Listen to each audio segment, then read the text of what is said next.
کم یو انسان سورې واقع وي الله تعالی په ده باندې غربت نه راولي، تنګدستي نه راولي، د رزق چې کوم دی نو دا نه تنګي. سورې واقعه قرآن کریم کې یو مختصر صورت دی، خو چې کم یو انسان درې په ورځ کې خامخا دا یو پیر وي، خصوصا نمازوتن ټیم یې وي الله د دې رزق درې انسان کې تنګي نه راولي، رزق ول ورکوي او دا انسان ويرزقه من حيث لا يحتسب مصداق وګرځي چې الله د هغه ځای نه رزق ورکوي چې د انسان په وهم او ګمان کې هم نه.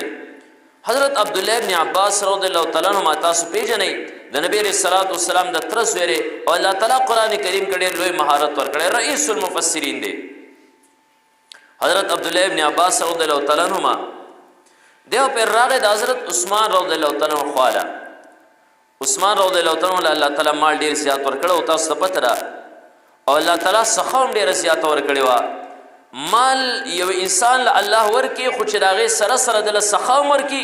د مال په صحیح ځای باندې هغه ولګي بیا. او یو کم یو انسان چې الله مال ورکي خو ډېر سخي نه نه په ځان ولګوي نه په بل ولګوي، لا شفوشي نه بچو ته پته لګي چرته وړی نه رشتهدارو ته پته لګي. زموږ یو ملګری و بټګرام، ما ورته ستا پلار څه کار کوي؟ زما د پلار خو ډېره ښکلې ډیوټي ده. ما یې څه وې سار کودال او بیلچه والي زموږ پټي کې کندې کني. ما یې څنګه کندې کني؟ وې زما نیکه او ډېر زیات انتهایي مالدار او ساوري به یې ساتل د دنیا بلا مال ورسره و، خو زړو پیسارو کې او زړو جامو کې ریکې و او عادت یې دا و دا پیسې چې به کله راغونډې کړې حیوانات پې خرڅ کړل دا پیسې به راوړې نو بیا به یې لوښو کې بندولې او د ځمکو کې به یې ښخولې. موږ په ډېر زیات وسوکو چې یاره موږ ته ووایه د مرګ د ژوند هېڅ پته نه لګي، سبا به موږ کوم ځای پسې ګرځو؟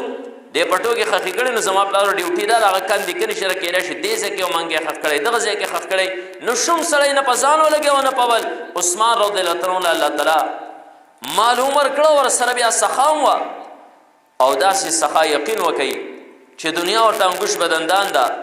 یو پیره مدینه کې قات راغی او ډېر زیات یو اوږد قات راغی، ماشومان د خلکو نهر دي او ماشومانو به کور کې جړل نو خلکو په دې باندې غلي کول وی بچه جاړه ما. عثمان رضی الله تعالی عنه د شام نه یوه د غنمو یوه قافله چې کوم دی نو دا بار کړې ده او مدینې ته انشاءالله را روان دي چې راورسي بیا به ترې مونږ دانې الو تاسو به خوراک کوئ، ماشومانو یې پرې غلي کول. عثمان رضی الله تعالی عنه قافله رښتیا راورسېده، د شام نه راورسېده، غلۍ بار کړې ده او اوښان پکې سوري اوښان پکې 1000 اوښان دي، 1000 اوښان دا ټولو بارونه دي. وس خلک راووتل چې هلکه ماشومان خو موږ په دې باندې دوکه کول، اوس ماشومان صبر هم نه کوي، ماشومان ته پته ولګه قافله راورسېده. رالل مدینې ته خلک لاین کې ولاړ دي چې اوس پر عثمان رضی الله تعالی عنه قافلې نه بارونه غورځولی کې یو دی به غله خرڅوي، موږ به ترې لوښو کې بچو لړو، ماشومان هم کور کې پته مري. عثمان رضی الله تعالی عنه بعضې یهود رالل چې هغه سوداګر وو، ورته یې داسې کار وکړه چې دا خلک لین کې ولاړ دي، یهودو ته خو دا پته وه چې دلته کې قات دی او خلک دا غنم علي دا غله علي دا خو په لږ ساعت کې خرڅېږي. وې ته به څه لږه لږه خرڅې خو په موږ باندې په یو ځای را خرڅه کا نو موږ به یې پرې خلکو باندې خرڅ کړو. خیال یې دا و چې د ده نه به ارزانه وله او بیا به په خلکو ګرانه خرڅو، خلک خو دی مجبوره.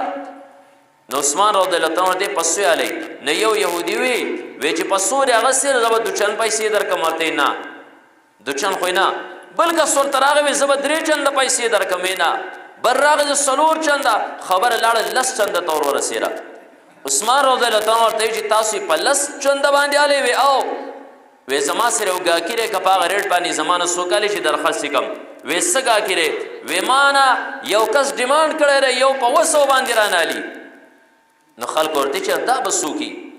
چې یو تی په 200 باندې الي دومره ګټه له څوک ورکوي.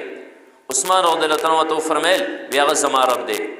یو په 200 باندې راکوي، هو الله یضاعف لمن یشاء بغیر حساب، بې حسابه به عمر کوي، نیت پورې مناسب خبره ده. او بیا عثمان رضی الله تعالی ورته وی خلکو وی دا اوښان زما 1000 په لاین باندې ولاړ دي، قافله ده، ستاسو بچي تاسو ته کور کې جړېدلي دي، ستاسو بچي چې کوم دی پرې انتظار باندې و، زما نوم چې کوم دی نه ورته میندو اغوستی دی چې د قافله را روانه ده، د چا به وس رسي او د چا به وس نه رسي، چا چې لوښي راوړي بس ځان خپلو بچو له غلوې سئ، زه یې په الله ولې نه خرڅومه په دې خلکو باندې خرڅوم. عثمان رضی الله تعالی عنه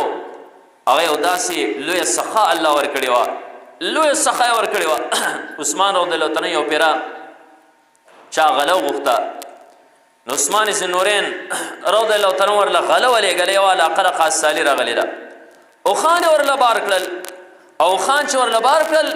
نو ورته ویل سره د اوښان ورله را تحفه ولېږه بارونه هم اوښان هم او کوم چې اعلی اوښان دي ښه پیټېرې هغه ولې ویسئ نو غلام لګیا دی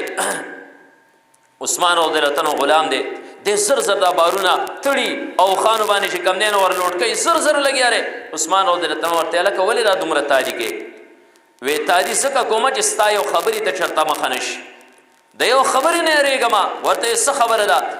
وی خلکو غله غوښتلې او تا اعلی اوښان په خپلو اوښانو کې وکتله او ورته یې ویل چې دا بارونه ورله سره د اوښان ولېږئ زه په دې خبره باندې اریان یم چې هسې نه چې څوک دا ووایي چېرې د دې اوښانو زمونږ سره هلته ربولو څوک نشته او زه په دې یېرېږم چې ته ماته راوایې چې اوښان ورله ته بوځه او ماته دا ونه چې هلکه سره د غلامه ستاسو را اوښان شو نو عثمان رضی الله تعالی ورته وی که سره د غلام ورله را تحفه ورکم تا ورسره هم ولېږم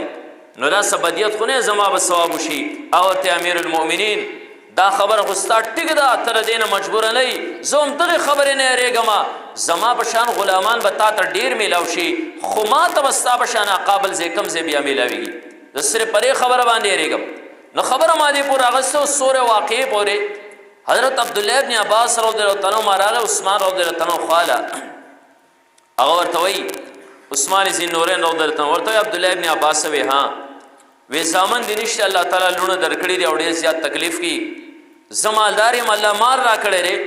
اړه مې دا غواړي چې تاله د خپل مال نه درکم او پر هغه خپلو بچو باندې خرج کړي هغه ورته وایي چې عثمان ذوالنورین ما ته هېڅ ضرورت نشته وی څنګه درته ضرورت نشته ته خو غربت کی وی ما ته نبی علیه الصلاة والسلام فرمایلی دي چې کوم یو انسان سورې واقع وایي الله تعالی په ده باندې غربت نه راولي تنګدستي نه راولي د رزق چې کوم دی نو دا نه تنګي ما خپلو لوڼو ته سورې واقع ښولي هغه سورې واقع وایي ستا مال ته ضرورت نشته